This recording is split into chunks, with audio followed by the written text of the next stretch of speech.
community projects with some partners, including the blockchain and the non-blockchain projects. And we see a very interesting trend is happening across the industry.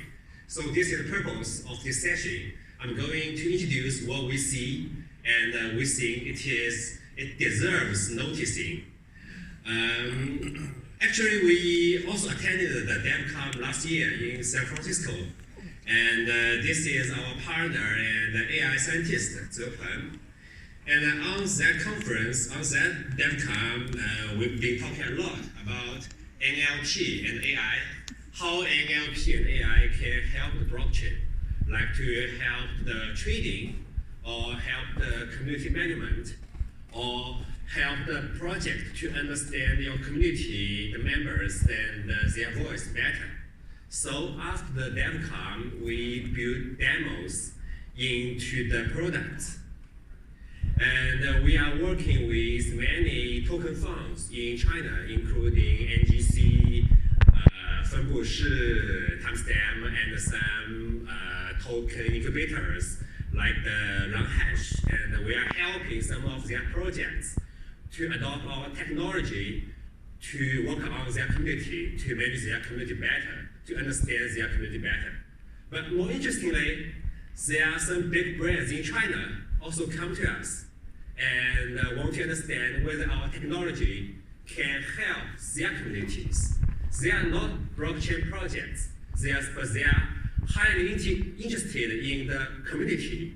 And when we talk close with these partners, we look deep into the scenarios, and when the cooperation goes on, we see a very interesting trend happening in these industries. And this is what I'm going to introduce. We call this new economy. First of all, I will talk about bounty programs. I think if you are a blockchain guy, you should be able to understand the bounty programs very good, right? You should be very familiar with the bounty program. The bounty program is very simple. Give out token, or we call value, to your users. As the users work for you, and the users will bring new users, and the new users will bring more new users. And we have been seeing, besides NEO, some successful new blockchain projects. They are highly dependent on the bounty program to kickstart. I don't want to talk about names, but I know quite a few of them. And then we also see this. This is PDD, or in Chinese name, Pinduoduo. This is a Nasdaq listed company. Its valuation is about 32 billion US dollar. And it's also a very young company. It's even under 4 years old since its creation, I think. What's special about PDD is that all its business is happening in the mobile internet. Or more specifically, it's happening in the social network. Or even more specifically, it's happening in the mobile communities. All of its business is happening in the mobile communities. And this is a screenshot of some users sent a message from PDD in the mobile community. It says that there are more than 800,000 people use this to cut the price. Come over here and help me to cut price, so that I can even get something for free. So this is a message from PDD. So that remind you of the bounty program. It gives out value to the users, to help them to bring more new users. And it's quite community-oriented. Okay, and let's see the next case. This is a Lex, in Chinese name called Liu Li Shuo, and it's also a newly Nasdaq listed company. And it's an education company. The screenshot is from Lex user. The Chinese on the message says that I have been keep reading English for 49 days. So today's topic is that how autopilot should work in car accident. I would say the Lex is more aggressive than PDD. The model is very interesting. When the Lex get new users, it does not ask these users to download the APP first. Instead, it asks its users to enter their community, to join their community first. And the labs even use the community as a classroom. It urges users to post its study progress in the groups to let students compete each other and let students choose their study result to their friends. And their teachers or volunteers in the Lex group, in the Lex community, it helps to answer questions and like make comments to the students, something like that. So I would say this model is much more likely to the blockchain, right? The users go to the community and actually most of the things are happening in the community instead of its app. So this happens in a Nasdaq listed company. So I think it's very, very interesting. And then we also see this. This is from many Chinese games. The message says that like, share me to your WeChat friends and you will get double gold. Or say you will get 10 diamonds. The model is very simple but classic. You share some of your value to your users, and let users do things for you. You like let the violence promotion happen in the community. So based on our observation, we see that these cases have a similar pattern. Traffic means new user. For these projects, when there are new users, the first thing the project will do is to identify the users who share who will like its valuation, or who will like its value, or who will like the model, who will accept what they are going on. We call consensus, or say through the consensus. For blockchain, to build consensus, it's the white paper, right? It's the AMA, it's the interviews, it's the Q&A or meetups, or even the DevCon. We think this is the process to build consensus. And for the PDD, when the users help their friends to comprise, these users will look at the PDD goods. The goods have the same standard. It has very good price, but not that good quality. And it even has some fake brands on PDD. So this is the consensus of PDD. If you can accept the model of good price but less good quality, then you would likely to use PDD and be part of it. And for the labs, the consensus is that whether you would like to improve your English in these Chinese users, or whether you will feel anxiety or curiosity when you see your friend is improving his English every day. If yes, then you will accept the consensus of labs, and you will likely be its users. And for the gaming, it's even simpler. If you play a game for 30 seconds and you did not quit, you still play it. It means that you accept its art, you accept its gameplay. So the consensus of a gaming is actually the art and the gameplay. You accept the consensus, you would be the game player. So after the consensus is built, the project will let these users interact in the community, and it will give out the value at the users to do things for them and bring more new users into the product, into the community.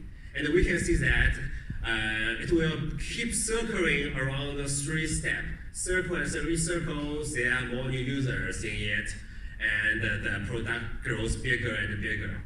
And I think the difference is that we see some successful cases like PDD and Lex, they even use this circle to be listed on Nasdaq. Their valuation will reach like 30 billion or more, something like that.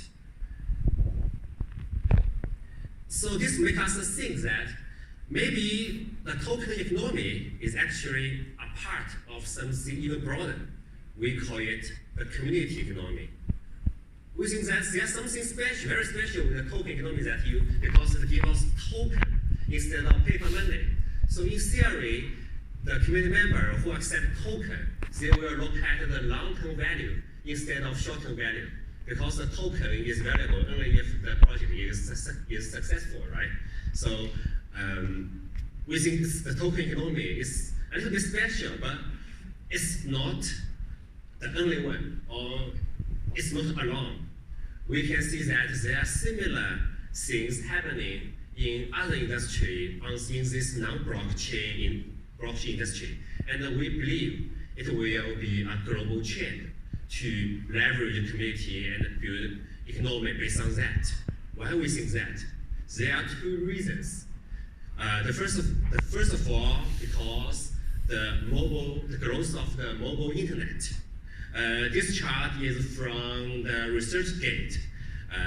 It's the growth of smartphone penetration among population. We can see that the smartphone is still ever growing among population. The smartphone help a lot of mobile users start to use internet. They are previously not internet users.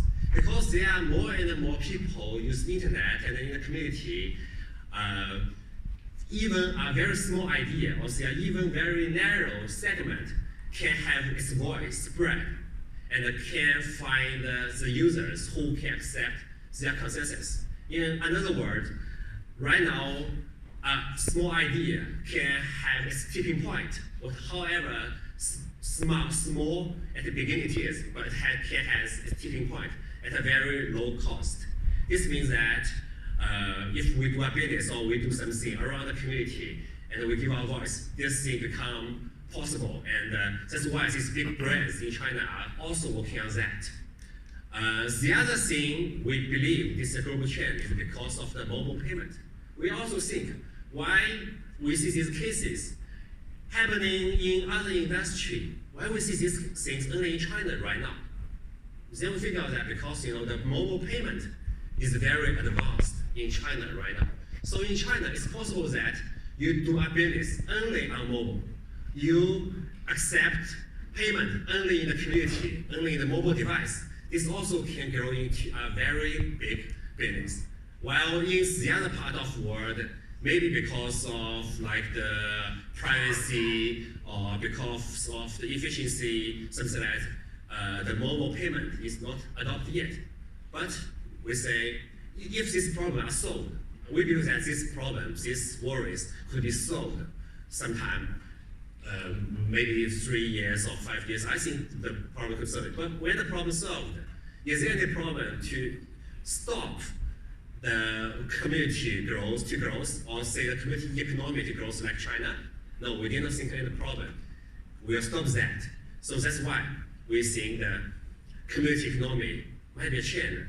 And what's more, older people is growing old. Young people are growing up.